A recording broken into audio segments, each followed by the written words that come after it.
त्याला सत्य दाखवण्यासाठी झाला आहे असे सांगितले। श्री सद्गुरू हेच भक्तांचा आधार व कैवार आहेत।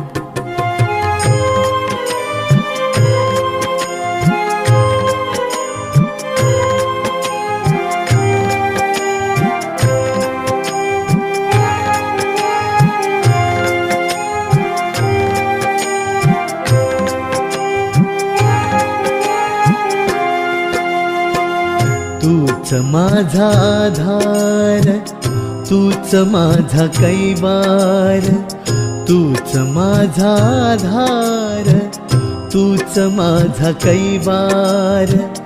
आदिनाथ अवतार महाराज श्री शंकर, तूच माझा आधार, तूच माझा कैवार, तूच माझा आधार,